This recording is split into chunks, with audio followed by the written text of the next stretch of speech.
Coping with COVID with Tre Tailor. Updates on the pandemic and information to help you thrive and survive COVID-19. Brought to you by SCDHEC. Visit scdhec.gov for testing and vaccination sites. SCDHEC. Healthy people, healthy communities. In it together, SC and the South Carolina Diabetes Advisory Council presenting Wellness Wednesday every week on Coping with COVID. The City of Columbia Office of Business Opportunities, helping to meet the needs of small, minority, and women-owned businesses in the City of Columbia. Agape Counseling and Training Services. If you're having a challenge coping with COVID, visit Agape Counseling and Training Services at agapects.com. The Comet Bus System, offering free rides to get your COVID vaccine. Don't miss your shot. Visit catchthecomet.gov. Javis Financial Services, with over 20 years of experience. Computers Unique, Dutch Square Mall. Honest, professional, reliable computer sales and service. Palmetto Media Connections, connecting media and communities together. Coping with COVID from SCDHEC. In it together, SC, the South Carolina Diabetes Advisory Council, the City of Columbia Office of Business Opportunities, Agape Counseling and Training Services, the Comet Bus System, Javis Financial Services, Computers Unique, and Palmetto Media Connections. Coping with COVID with Tre Tailor.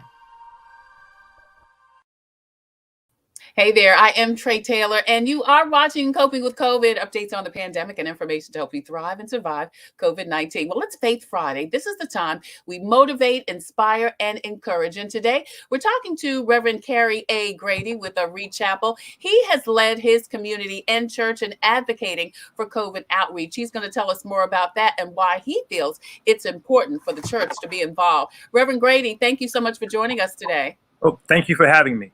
Absolutely. Also, Dr. Kimberly Janha joins us with Kindred Hearts. She explains exactly what Kinship Care is, something I didn't know myself until I was involved in it 2 years ago. And COVID resources available for those families. Dr. Janha, so glad to have you here with us today. Thank you so much for having me. Absolutely. And then an old pro to the show, Conley Ann Ragley joins us. She's with DSS. She's joining us once again to tell us about PEBT. You may have heard the information in the news that millions of families will receive additional SNAP benefits because their kids got free or reduced lunch. Conley Ann is here to give us all of the details. Conley Ann, thank you again so much for just, being available to share these information with resources with the community. Yeah, absolutely, Tre. Thanks for having us. Absolutely. All of that and so much more coming up next on Coping with COVID. But first, your COVID community updates. Several school districts are moving forward with requiring masks despite South Carolina's Supreme Court ruling, which struck down the City of Columbia mask requirement. Richland School District 1 Superintendent Craig Witherspoon says while he wished that the court ruling would have protected the unvaccinated, he will continue the mask mandate for all students, teachers, and staff at Richland 1 middle and elementary schools. Meanwhile, Lexington School District 2 approved a temporary mask mandate for students, employees, and visitors, effective through October 31st. And another school, Batesburg Leesville High School, has moved to virtual learning due to rising COVID cases. No sports or any other activities will take place at the school. And finally, officials are urging parents to be diligent and put precautions in place to protect their young ones after 2 toddlers were found deceased in a car in Blythewood yesterday. Richland County Coroner Nathan Rutherford said that with rear-facing seats, parents may not notice their children in the back. And while newer model cars may have alarms and other digital indicators, there are some tips that can help. You can see on the screen. It says to set an alarm on your phone. Ask your caregiver to give you a call if you don't drop off the child. Put something you need, like a purse, a wallet, or shoe, in the back seat so you'll have to go back there and get it. Put the diaper bag or the kid's backpack in the front seat, and then put a stuffed animal in the car seat. And when the child is in the car, place the stuffed animal there and in the front as a reminder. SCDHEC has your most up-to-date list of times, dates, and location for COVID testing in and around South Carolina. Visit scdhec.gov for more information. Now, if you are a veteran, the VA will handle all veteran vaccinations. You can see that information on the screen. Several retail outlets are also administering COVID tests Kroger pharmacies are offering the COVID vaccination, as are Targets, the CVSs and the CVSs that are in Target stores. Also, don't miss your shot. Catch the Comet to get free rides to get your COVID vaccine. Now, if you are someone you know as a senior citizen or having some challenges making their COVID vaccination appointment, Get Set Up is giving free assistance to help you make your COVID vaccination appointment. Now, FEMA is continuing to do COVID funeral reimbursements. Again, that information is on the screen. If you lost a loved one and you need a reimbursement, FEMA is giving you that information.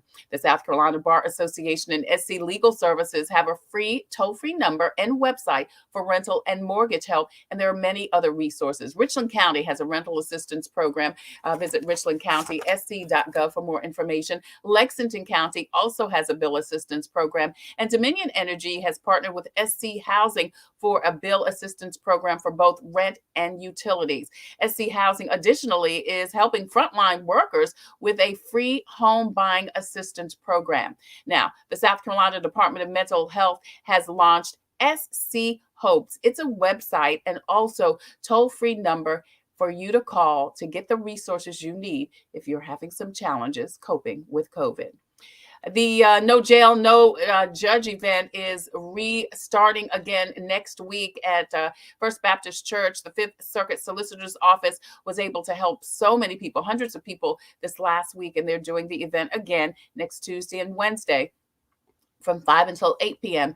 at our First Baptist Church. Several job openings. The United States Postal Services are offering jobs. You can go online and apply for those jobs, and several of the local outlets can get you some more information. Also, Richland One needs bus drivers. They've got a $500 signing bonus if you sign up now to be a bus driver, and they also need teachers, permanent teachers and also substitute teachers, and for that, there is a $1,000 signing bonus. Now, also, the SCDHEC is doing a free COVID vaccination event tomorrow at Charlie W. Johnson Stadium during the Benedict versus Allen Classic. You can get a free vaccination tomorrow between 3 and 5 o'clock, whether you're going to the game or not. If you're going to the game, you can get a vaccination. If you're not going to the game, you can stop by Charlie W. Johnson Stadium on Two Notch Run in Columbia and get your vaccination between 3 and 5 o'clock. I'm Tre Tailor, and you are watching Coping with COVID, updates on the pandemic and information to help you thrive and survive COVID-19.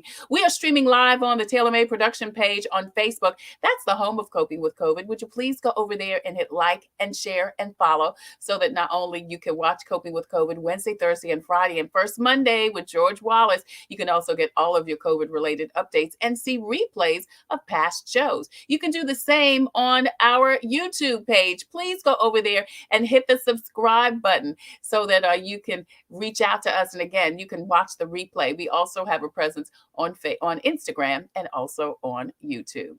Hey, don't forget to post and share this information out so we can get the message to the masses, because we are giving you credible, reliable information on social media. We mentioned earlier this week that if your child receives free or reduced lunch at school, you may be eligible for hundreds of dollars in food benefits. Conley Ann Ragley joins us with the Department of Social Services to tell us more about it. Thank you, Conley Ann, so much for joining us. How are you doing today? I'm doing great. Thank you so much for having us and talking about COVID-19 vaccinations. It's really easy. I was due for a booster shot because of a condition that I have. And so I was able to get my shot this morning through a drive-through. So I would encourage anybody that's been on the fence, of course, talk to your doctor and make a decision that's right for you. But there are many quick and drive-through opportunities throughout the state. So be sure to check out those sites on the scdhec.gov website, because it's very quick and easy to get that COVID-19 vaccine. But back to you, pandemic. I was gonna say, you're right, Conley Ann, because I've got, like, you've got a kindergartner, I've got one in kindergarten, I've got a 3 to 5 year old, and so yeah. Yeah. So they go to school in a petri dish, you know what I'm saying? Mm-hmm. So we regularly, thank God we have not, had COVID this last year at all, but because they are exposed, we get a test every month. We get a test every month. The kids can get the rapid test at their pediatrician, and then I'll go through the DHEC drive-through and get a test just because you don't know, if you are stepping out of your house or letting people in your house, you could get, COVID. And with the variant out now and so many people not vaccinated. So you're right. It is simple to do, easy to do. It's very convenient. It doesn't take a long time. And so I, like you, urge people to, just protect your health and get vaccinated. So you got your booster shot. That's interesting. You already got your booster shot. Wow. Yes, I did. And, I have a mother that has some, is immunocompromised. I also have a 3-year-old and a 5-year-old, and me being out, and you just never know. And so just made a medical decision with my healthcare team that we decided to go ahead and do the booster. So did it this morning at about 12 o'clock, and I was on my way about 12:20. So and look, lunchtime. You're here to tell it. So tell a story. Right. Well, all right. So, we'll get back to what we're here to talk about, right? Yes. The pandemic EBT program. And we've done 2 rounds of these. I know you've been so kind to let us come on the show and talk about the PEBT program. But we, beginning the tail end of last week, we launched a 3rd round of PEBT. And for a reminder for everyone is that PEBT is an optional federal program. South Carolina is choosing to participate in it, and it's designed to provide federal food benefits to children who may have temporarily lost access to those free and reduced price meals that they would receive at school. And that could be because their school was closed due to COVID-19 or maybe had reduced hours. And in this case, this program is making up for time in which children were at home for the summertime. And we administer this program. It's in cooperation with DSS and also the State Department of Education. Right. So tell us, we see the graphic on the screen. Who is eligible for this program, Conley Ann? Yeah, absolutely. So the Department of Social Services estimates that 505,000 children in South Carolina are eligible for this program and will receive this one-time benefit. So I'm going to say it one more time, 505,000 children. Wow. And so that, who makes up those numbers, you might ask? Well, there's 3 kinds of groups that would qualify. First would be students who received PEBT benefits during the last month, so May and June of the 2020-2021 school year. That's when we were in our 2nd round. And because the summer is actually an extension of the school year. So that's how they calculate that. And this will also include students that may have received PEBT because they were learning virtually who have graduated. So you may have some folks that might be in their first semester of technical school or college, or have gone into the workforce, that they could also receive this benefit. The second category is students who are eligible for free or reduced price school meals under the National School Lunch Program during the previous school year, but did not receive PEBT benefits the last month of school because they were actually learning in person and were not learning online. So let's say your child learned maybe a third of the year last year virtually, and then you received PEBT during that time. When they went back into the classroom, they were receiving those meals at school, and you didn't receive any additional benefit, but you will qualify for this one-time summer benefit. Okay. The 3rd category is students who are considered newly eligible. And these are determined because of students that have submitted meal applications, that National School Lunch Program that you apply when you register your children for school. And we know that those applications are collected during the summer, and they are not processed until late August of 2021. So we're expecting a new crop of children to be eligible. And in order to determine if your child has completed that paperwork to enroll in the National School Lunch Program, we encourage parents and guardians to reach out to your school and make sure that information has been completed. Okay, great. So that's who's eligible. Are there a group of children that are not eligible? Sure, they are. And these are children that are not eligible because they don't participate in the free or reduced price lunch meal program. They have not applied for the National School Lunch Program, or they don't qualify. And then also students who were homeschooled for the 2020 to 2021 school year, they would not be eligible either for this program. All right. We're talking to Conley Ann Ragley with a DSS, and she's telling us about the benefits, the food benefits, SNAP benefits that many of our young people, you said over 500,000 kids in South Yes, Carolina. yes, That's a yes. lot of children that will be eligible for a food stamp card, a SNAP benefits because of several different situations. If your child had free or reduced lunch, more than likely they are eligible for this benefit. And even if they've already graduated, because this applies to the previous school year. That's correct. And, this round of PBT is a little bit different. Each one is different. The first one we did was for the 2019-2020 school year. That was a flat rate amount based off a number of days. The second round that we did for the 2020 to 21 school year the school year that just ended back in May and June, that one was based on the number of days of virtual attendance. And so this third round is a flat rate again. So every child that's eligible will receive $375 on their EBT card. And the way that the department has calculated that is we go based off the daily rate of $6.82 multiplied by the number of weekdays, so Monday through Friday during the summer benefit period. And so in South Carolina, that's about 55 days.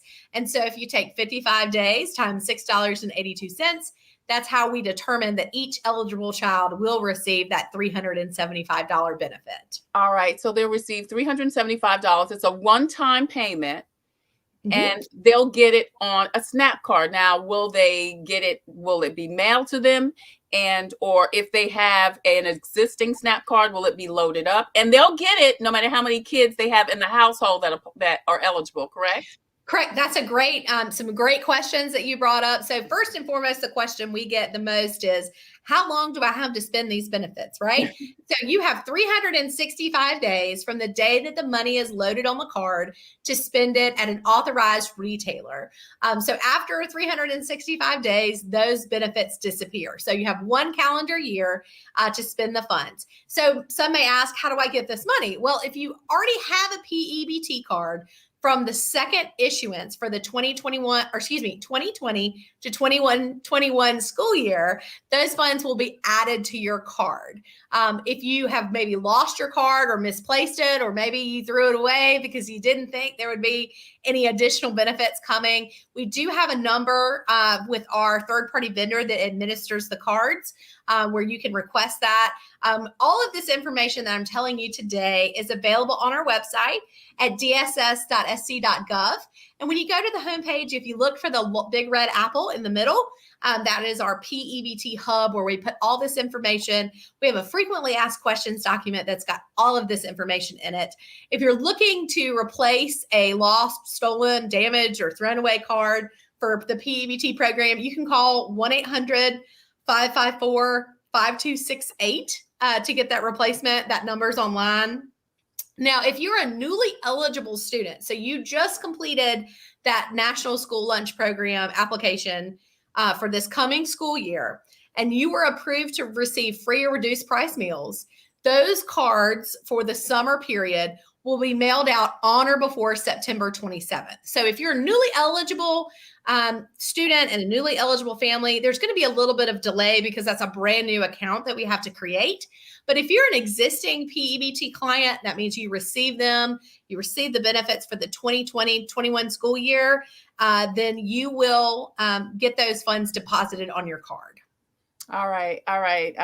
Danielle Batchelor, thank you so much. She put the information there for summer EBT. Thank you. That is the website that you can share to get more information. I think we had the website up, the DSS website right there. You can get more information. Danielle mentioned that. So people don't really have to do anything. They're eligible. And then, so like you said, if they don't have an EBT card, they'll get their EBT card. If they do have an EBT card, it'll be loaded on their EBT card.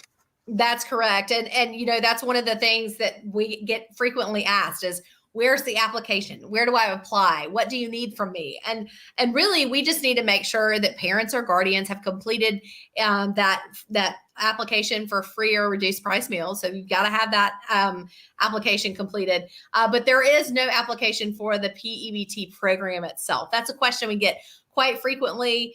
We do have just the normal caveats with our SNAP program that an eligible child or an eligible household cannot give the card away. It can't be sold or transferred or traded. Those are the same things around a normal EBT card for our traditional SNAP program. There's also questions about what can I purchase with it? You know, we encourage families to help supplement their family food budget to purchase fresh or frozen vegetables, meat, poultry, dairy, breads and grains, as well as baby formula. You can use that to purchase that with the PEBT card.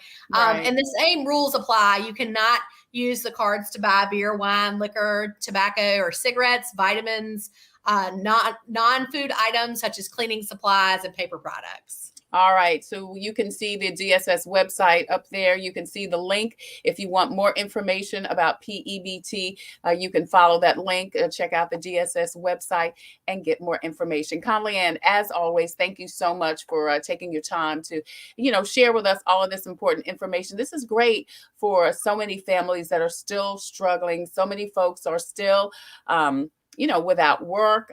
Kids are back at home, hungry, eating up everything. So this is just such great information. Thank you again so much for coming and sharing the information about PEBT. Again, go to the DSS website. You can see the link right there on the screen for more information. Thanks, Conley Ann. All right. Thank you, Trey. Have a great day. All right. You do the same. Thank you. All right. So we have got even more resources available, even more COVID funding. Dr. Kimberly Janha joins us now. She is with Kindred Hearts and to tell us about all of this great information about Kinship Caregivers. She joins us. Dr. Janha, hello. Thank you so much for joining us today. Hello, and thank you so much for having me. Absolutely. So I mentioned in the open that until I became a kinship caregiver 2 years ago, I didn't even know it was a thing. Exactly. You know what? A lot of people, when you say kinship care trait, they won't know that it's a thing. But if you say, that grandmother who's raising her grandchild, or the sister who's raising her younger siblings, do you know that best friend who's raising her friend's children, the uncle who stepped in to help with his nephews, that's kinship care. Recently, social services have decided to use that term to refer to grandfamilies or people who are raising their kin's children. Yeah. And so what does your organization do? You're with Kindred Hearts, and it's an amazing organization. And listen, I'm overwhelmed by it. I mean, mentally, physically, emotionally, all of that. Right. But when you and you said that people just don't think about it. When I know I'm probably like you and like a lot of people. When you see a need in your family, you just take the kids. You just take the kids. You're not thinking about how I'm going to do it. Do I have enough room? Do I have enough food? Do I have enough resources? So many families see a need and just take it. I mean, I know that was me. I just said, okay, I don't want these kids in foster care. I'm going to take them. It was supposed to be 3 months, and and now it's 2 years. My son is on. Thank you. And he says, thanks for being my Kindred mom. You're welcome. Awesome. That is definitely what's needed. I come from that background as well. My oldest 2 brothers are actually my first cousins. And now people back home, everybody knows that my paternal grandmother raised them. One is now deceased as of November of last year. But we always refer to each other as brother and sisters. And so that we knew that my grandmother was raising them. Their parents were deceased.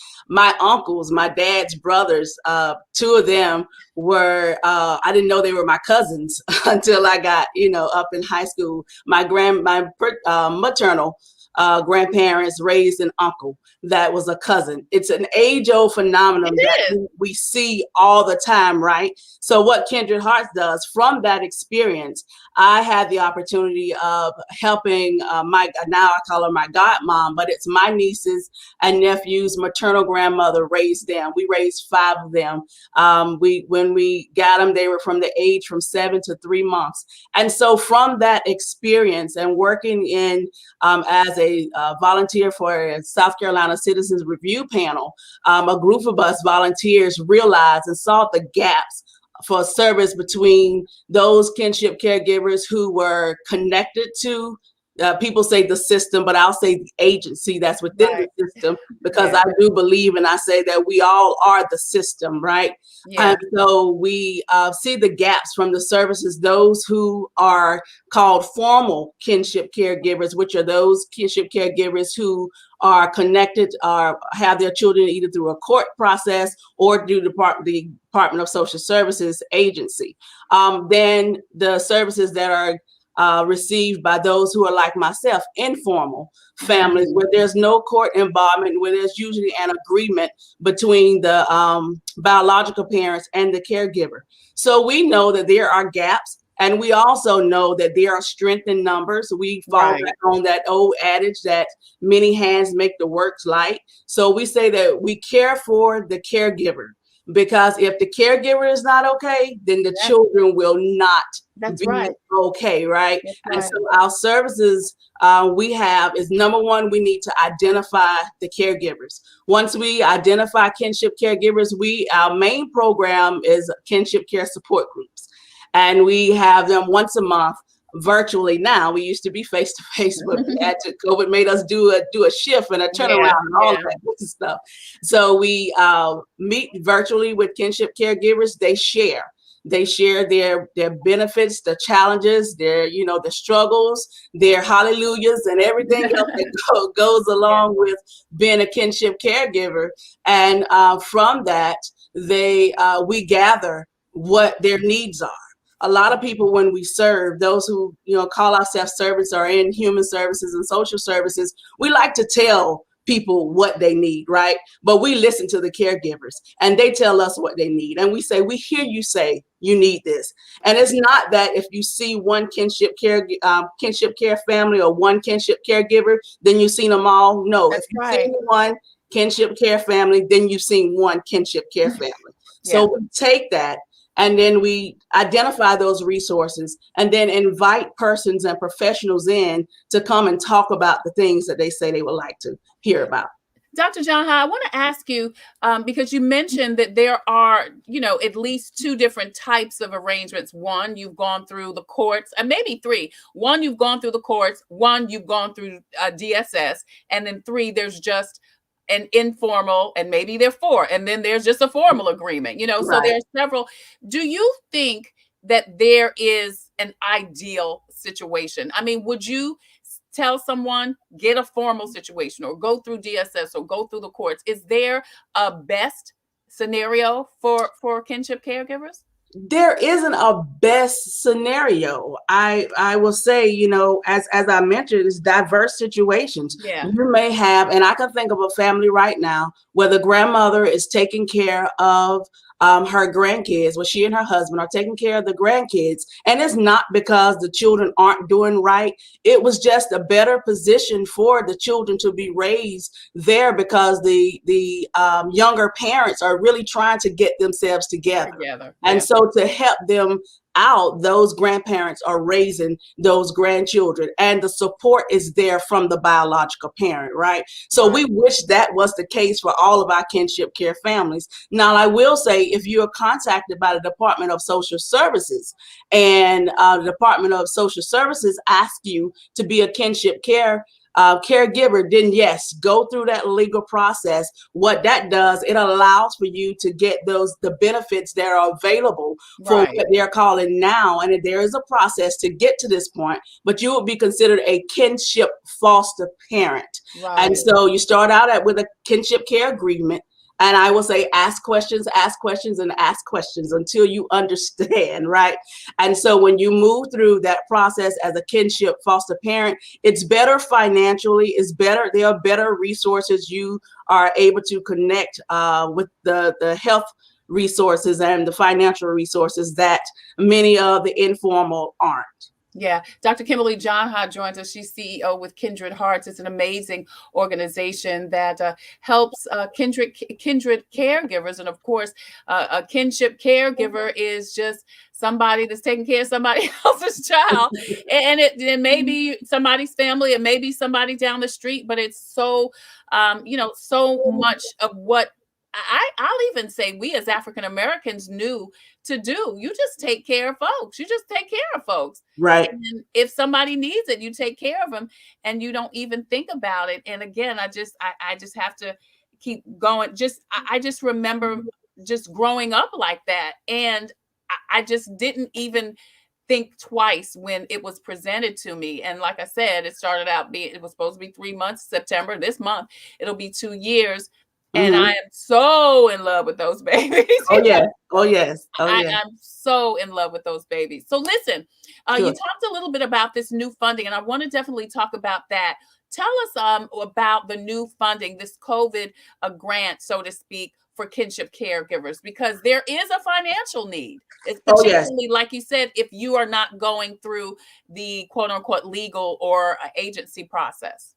Most definitely. Most definitely. We are so excited. The Department of Social Services informed Halos, which is our sister organization. And we say sister, we work collaboratively with them. They're in Charleston, informed them of one-time funding that they would have to enhance and build up kinship care programs, navigator programs. So what we decided to do with that funding, we are building capacity on our end with, staffing and all that great stuff. But I wanted to take the majority of that money and assist kinship caregivers. I'm going to go back to December 2020 and early January. We received funding through Duke Endowment of $20,000 to support kinship caregivers. And we tried to do, everything. We paid utilities, we paid mortgages and rents, and we tried to help with clothing and food. Yeah. And within 7 days, I served 16 families and knocked out that $20,000, right?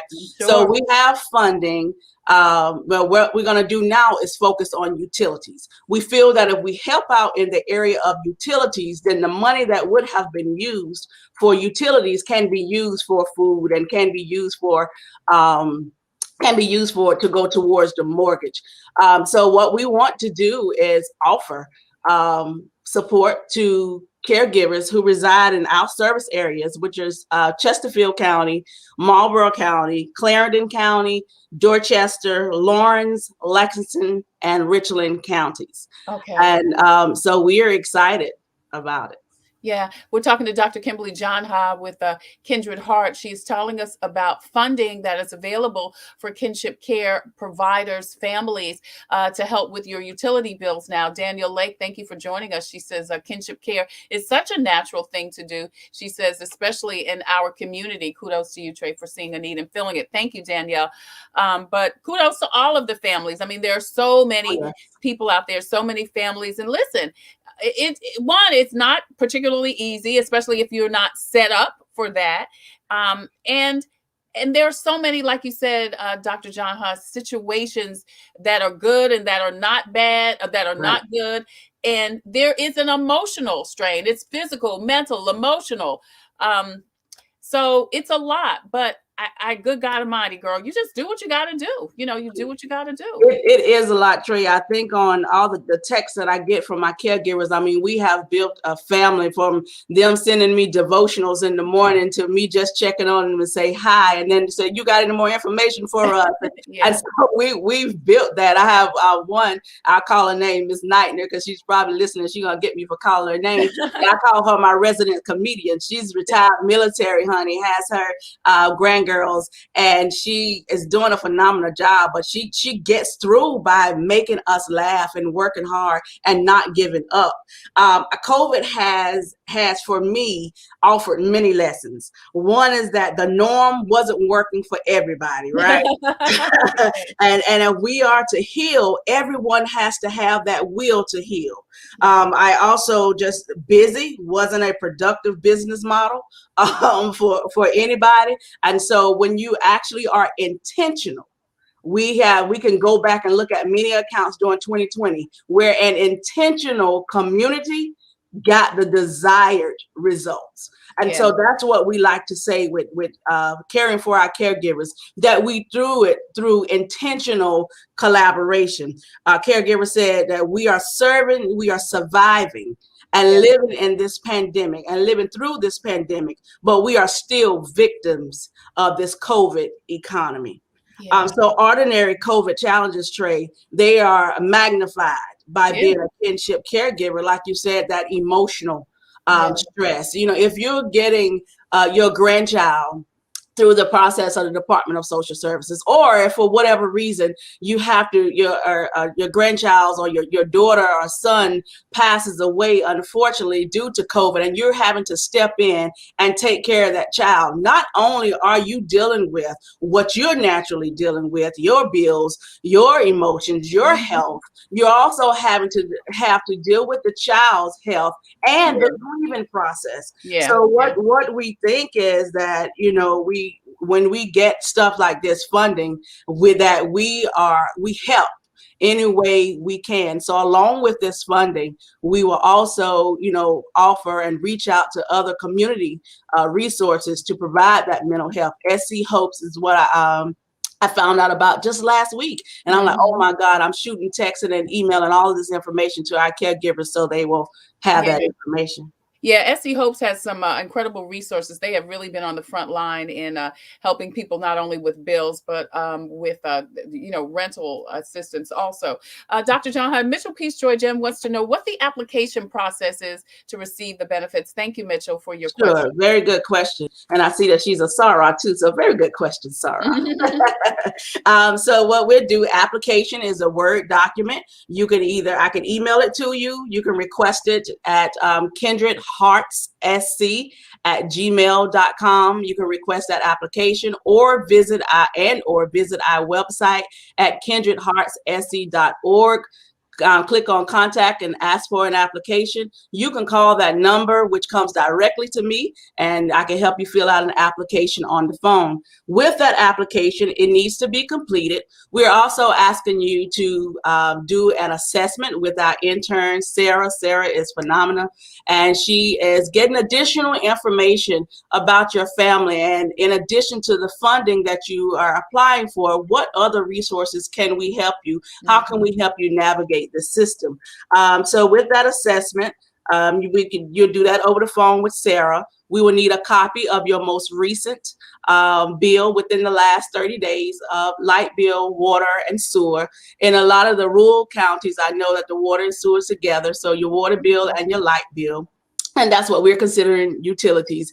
Get that to us. You can take a good picture on the phone and text it to me, email it to me. We'll get that, review it, and send the checks. The checks go directly to the utility companies. Right. Thank you, Mitch, for your question. And as you can see on the screen, Dr. Janha's phone number and her email address. You can email her or call her, and she'll be glad to get you more information, not only on the grant information, but also on other resources that are available through Kindred Hearts. Dr. Janha, thank you so much for all that you're doing in the Kinship Care family and community. And this is such exciting news because everybody needs a little help right now. COVID is hitting people hard again. I call it COVID-19, 20 and 21. So, exactly. A lot of folks need all the help that they could get. So thank you so much for being right there on the front lines, not only providing emotional and mental support, but also providing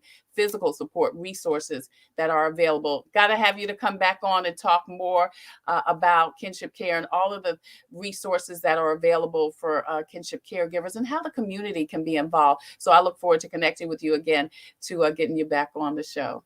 Thank you so much, Trey, again for having me. Happy Kinship Care Month. Oh, Kinship is it? Caregiver Month. Yes, September is to you and to all the kinship caregivers out there. Thank you so very much. Thank you. Thank you so much, Dr. Kimberly Janha with Kindred Hearts. That's so interesting that she said this is a Kinship Care Month, because this is my birth month and the month that I got my baby. So that's so ironic. God is so funny that way, I tell you.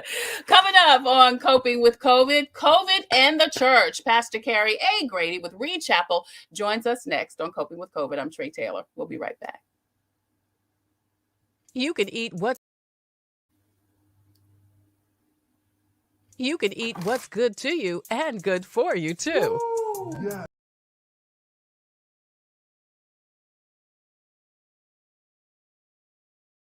Computers, they're a part of our everyday life. But when they're not working, they're an everyday problem. So call Computers Unique, your everyday solution. 803-351-5821. Is your computer running slow? Won't turn on? Do you need a screen replaced? Or maybe you just need another computer? Well, Computers Unique is your one-stop shop for all your computer needs. They have a wide variety of new and pre-owned PCs, Macs, and tablets. So call Computers Unique, Dutch Square Mall. 803-351-5821.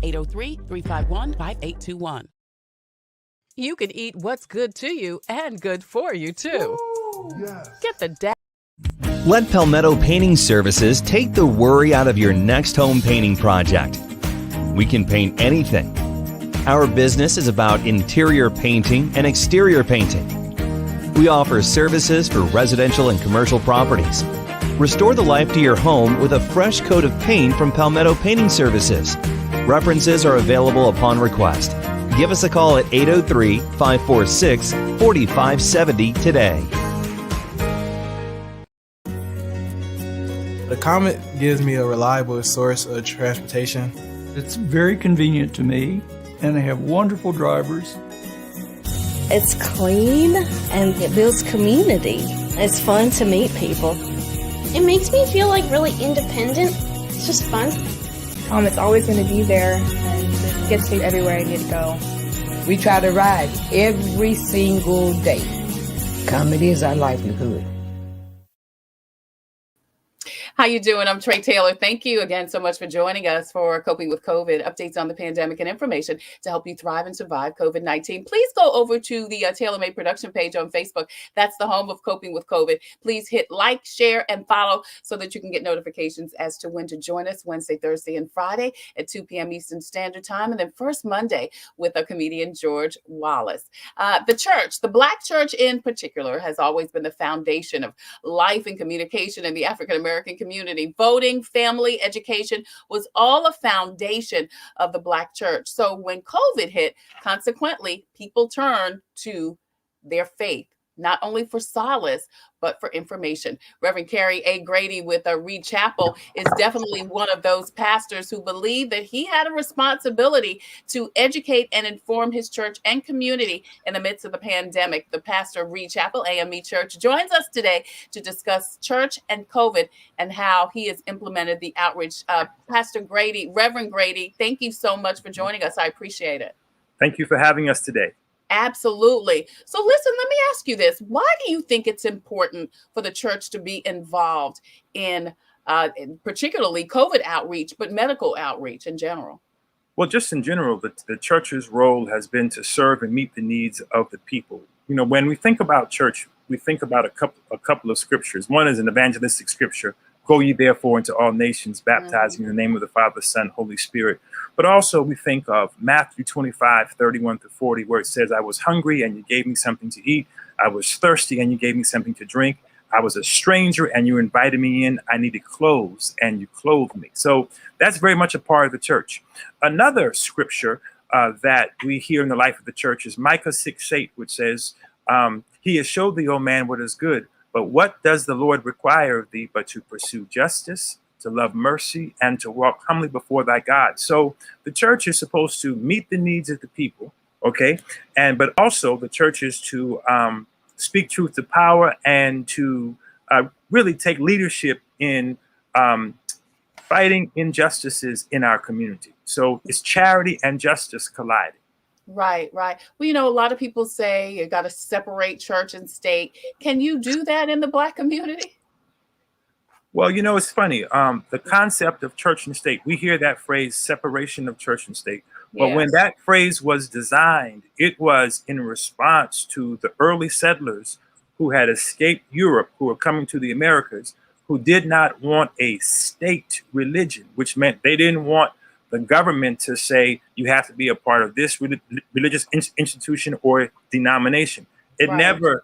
never meant separation of church and state as we think of it today. Right, Okay? right. So, yeah.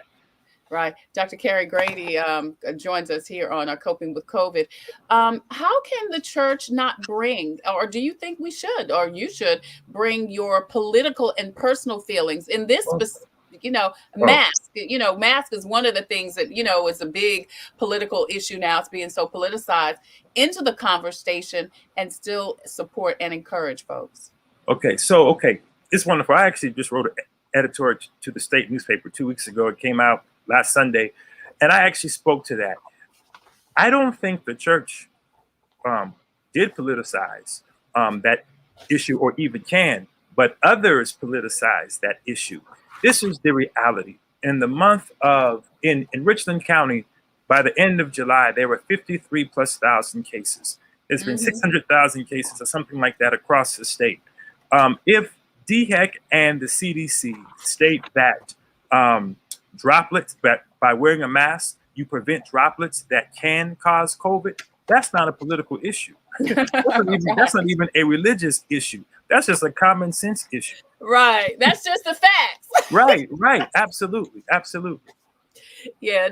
So tell me about what you're doing in your community, because listen, before COVID, Reverend Grady, I know that you were already active, not only in your church outreach, but, I used to attend New Life Fellowship in Charlotte, and my pastor there, John Key, used to say, pastoring, churching beyond the four walls, of the church. And I know you're that type of pastor. Thank you. Okay. Yeah. So for me, when COVID first started, let's just be real. I think for the first week or two, once people realized how serious this thing was, everyone probably was like, man, what are we going to do? One of the first things that I did is I reached out to our elected officials, particularly city council, and particularly Mayor Benjamin. And I said, what can the faith community do?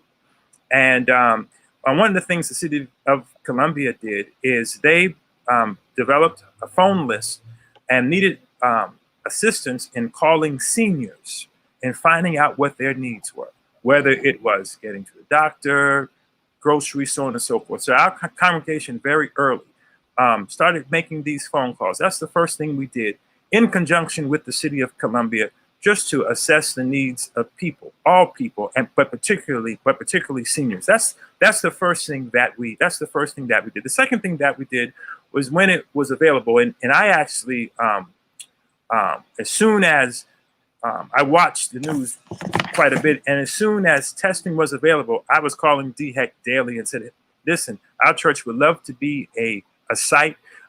It's in the heart of the community.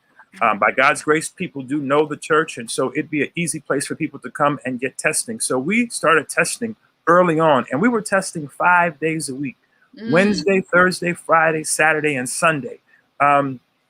In December of 2020, 200 persons came through on one day. Now that was unheard of and amazing. Then, of course, by the time January, February, early March, then the vaccine was available. So then our testing numbers went down. By God's grace, through our denomination, through the leadership of Bishop Green of the 7th District of South Carolina, we were a testing site. That was a wonderful and marvelous experience. We tested on a Friday from 9 o'clock. It was supposed to be from 9 to 5. People were outside, lined up around the corner in the neighborhood at 6 o'clock a.m. Wow. We were and there was a partnership that Bishop Green had with Walgreens. We finished administering the last dose at 2:40, and it was 520 doses of the Johnson & Johnson vaccine that were administered that day. We're continuously working with various groups to do more events like that. Early on, before testing and the vaccine, we were giving out masks, so on and so forth. And I think one of the great things that we were able to do early on is to not is to go with the science. God gives us science. Some churches were saying, "Oh, God is going to take care of it." Yeah, God is going to take care of it, but God also gives us the sense through medication. Okay, Right. That's why God created doctors, and so that's why we have epidemiologists. So within the first 3 months, by God's grace, I have a friend who's an epidemiologist I went to high school with. Our Bible study, about two weeks in a row, I had him on, and I just basically I had him present for a few minutes about COVID-19, but really it was a free for all. I just wanted people to ask as many questions as possible because people want to know. And sometimes, people aren't able to access medical experts. So we brought them to our congregation. I also brought in, so they could see the contrast, a naturopathic physician to come in and talk about COVID-19 and how they supported the science as well. So that was very important for our congregation. Yeah, Reverend Carey A. Grady from Reid Chapel A.M.E Church joins us today from Columbia, South Carolina on Coping with COVID, talking about the church and COVID and how he really implemented so much COVID outreach in his church. And, you said something that was interesting, Reverend Grady, that it's not only the church's responsibility. People trust the church. People Absolutely. will trust what comes from the church. They trust you as a pastor, as a leader, as their spiritual leader. So if you say it's okay, or if you say, okay, we're going to do this in our church, not only people in the church, but that community who you are, a huge part of will trust the process, Right. So that's why I think having the church as a vaccine site was so important. And, other churches, Brooklyn Baptist Church was another church in Columbia that, opened their doors, just like you guys did, to give people the opportunity to be vaccinated, and the community supported it. Absolutely. Yes. That day they interviewed persons, and the persons who did the interviewing surmised that there were some persons who only got the vaccine because it was available at a church. At a church. Mm-hmm. Yeah. And you know what, Reverend Carey, I would say to you, not only at a church, at your church or at that Wow. church, because Right. there has to be a level of trust. You know what I mean? And listen, and the honest thing is everybody don't trust the church, and Right. some people who don't trust the church trust a church or Right. a person. So, and I'm with you. I've said that early on that, when in Rome, you got to do what Romans do. And when in Right. Black Rome, you got to do things a little bit differently Absolutely. for us. Right. You might have to have it at a fish fry. You may have to, and I'm not trying to be stereotypical. I'm Right. Black. So I'm not, you may have to have it at a church. You've got to speak the language of Right. the people that you're trying to communicate with. Absolutely. And what's ironic? There has actually been a blueprint for outreach when it comes to the pandemic and natural disasters. In 1793, during the yellow fever epidemic in Philadelphia, Pennsylvania, the founder of the A.M.E Church, Richard Allen, was very much doing the same things that we're doing, the churches are doing today, back in the 1700s. From August 1 of 1793 to November 5, 5,000 people died in Philadelphia. And so when you look at it, these type of things, unfortunately, are probably always going to happen. But the Yes. faith community has always been present, trying to meet the needs of the people. Richard Allen was out there, who a founder of a denomination was out there with other persons, helping to remove corpse. Isn't that something? And his wife even got the yellow fever virus, and she died.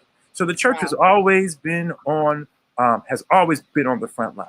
Yeah, absolutely. So what do you have coming up? I know that you are continuing to advocate and support COVID outreach. What else is happening at the church? I mean, people are still getting vaccinated now.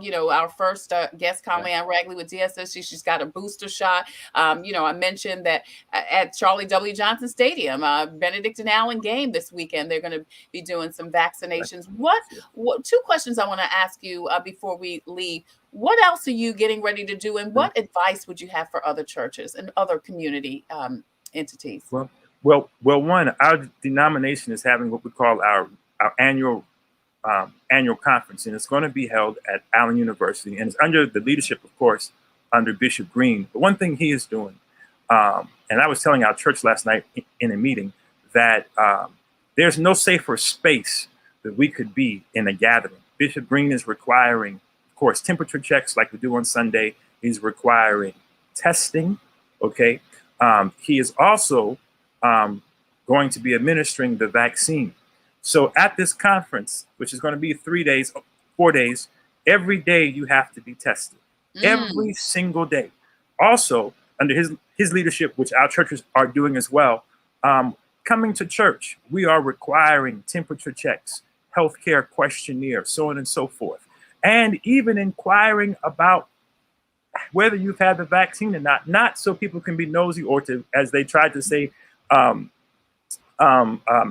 interfere with HIPAA laws, but to know that if something were to happen, you could possibly trace it. Okay. Yes, and those things, putting those protocols, yes, it makes getting to church. You got to come to church 30 minutes earlier or 15 minutes earlier, but just being safe, just being safe. Something that we're doing because the reality is COVID-19 is a pandemic, but it's also exposing a larger issue, our healthcare system. Absolutely. Right. So one of the things and the disparity in healthcare.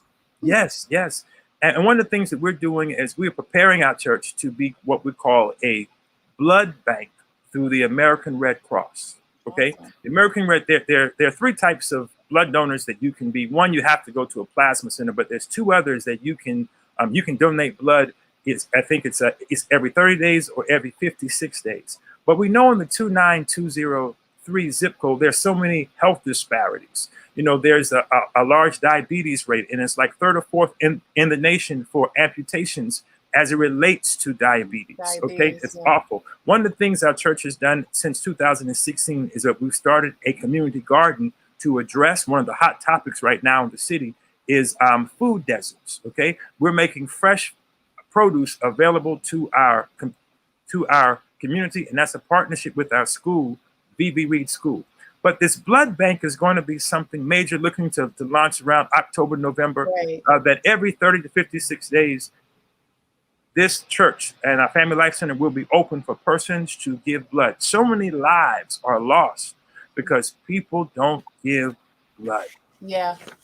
Thank you so much. Well, we hope that you will come back and tell us more about that because you're right. It's so important. We talked to the Black Nurses Association last week, and they talked specifically about a blood drive that they had yesterday and how it is important because even though blood is, one person could another person's blood, it is better if you get blood from someone of a similar ethnic background. So that's so important. And that's another thing we really need to work on in the African-American community. But thank you so much, Reverend Grady, for all that you're doing through your church in that historic Greenview community. And like I said, you are always welcome to come back and talk about other community and church initiatives that you've got going on. Thank you so much for joining us today on Coping with COVID.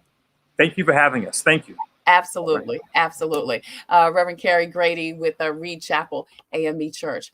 I'm Tre Tailor, and listen, if you have a story or initiative that could help someone cope with COVID, please go over to the Tailor Made Production page on Facebook and inbox us. We would love to feature your story or initiative. If you have a product or service that could help someone cope with COVID, please email copingwithtreitailor@gmail.com. You can see the information scrolling on the bottom of the screen, copingwithtreitailor@gmail.com. And we would love for you to be a proud sponsor of Coping with COVID, just like SCDHEC, In It Together, the City of Columbia Office of Business Opportunities, Palmetto Painting Services, also the Comet Bus System, and also some of our other sponsors include Javis Tax Services and the Fifth Circuit Solicitor's Office, Attorney Byron Gibson, and of course, Agape Counseling and Training Services.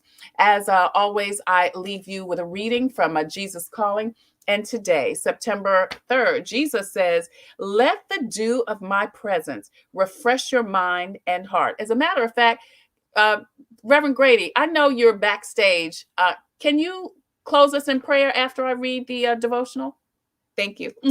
So first, many things vie for your attention in this complex world of instant communication. The world has changed enormously since I gave the command to be still and know that I am God. However, this timeless truth is essential for the well-being of your soul. As dew refreshes grass and flowers during the stillness of the night, so my presence revitalizes you as you sit quietly with me. A refreshed, revitalized mind is able to sort out what is important and what is not. In its natural condition, your mind easily gets stuck on trivial matters, like the spinning wheels of a car trapped in the mud. The cogs of your brain spin when you focused on a trivial thing. As soon as you start communicating with me about the matter, your thoughts gain traction and you can move on to more important things. Jesus says, communicate with me continually, and I will put my thoughts in your mind. That's your Jesus calling for today, September 3rd. Before Reverend Grady comes and gives us the closing prayer, I want to remind you it's Fun Day Monday with George Wallace this Monday, Labor Day weekend. We hope that you'll join us with comedian George Wallace. Wellness Wednesday from In It Together SC and the Diabetes Advisory Council. We'll be talking about hypertension with Dr. Cheryl Mitchell and Dr. Daniel Lackland. Then Thursday, I will be live from the Legends of Concert Series Masterclass. Join me for that at 11 o'clock. We're going to go a little bit earlier. Oh, Sandra Sellers is on. Amen. My girlfriend from a long, long time. We went to high school together. She's joining us from Florence. Also, Daniel Lake, Reverend Grady says, thanks for an informative interview, Reverend Grady. Bishop Green is an outstanding leader. She says, AME strong. She must be an AMEer. We are going to close today with a prayer from Reverend Carey A. Grady. Thank you so much for doing this for us. Okay. Let us pray. Gracious God, in whom we live, move, and have our being, the God of our weary years, the God of our silent tears, God who has brought us safe this far, we just pause and we give you thanks and praise for this day and for another day's journey. We thank you, Lord, for life, health, and strength, and food, clothing, and shelter, and family and friends, and our community. God, we just thank you for this Coping COVID program and broadcast. We thank you for Ms. Tre Tailor. We thank you, God, for all of the persons who have come on this show in the past, the present, and will come in the future, who share community resources to help us all be the best that we can be in our communities. We ask, oh Lord, that you will continue to guide us and direct us in all of our endeavors. Bless our communities, bless our healthcare system, bless our educators, bless our teachers, bless our government, and bless all of us as we try to continue to cope through COVID-19 and be our best selves. We ask, oh God, that you will guide our feet while we run this race. In God's name we pray, amen. Amen. Thank you so much, Reverend Carey Grady with Reid Chapel Church. I appreciate you so much. You have a great weekend. Thank you. Listen, thank you guys so much again for joining us on Coping with COVID. Until the next time, we wish you peace, abundant blessings. Take care. Stay careful. Get your vaccination. And girl, you better wear your mask over your nose and under your chin. I'll see you later.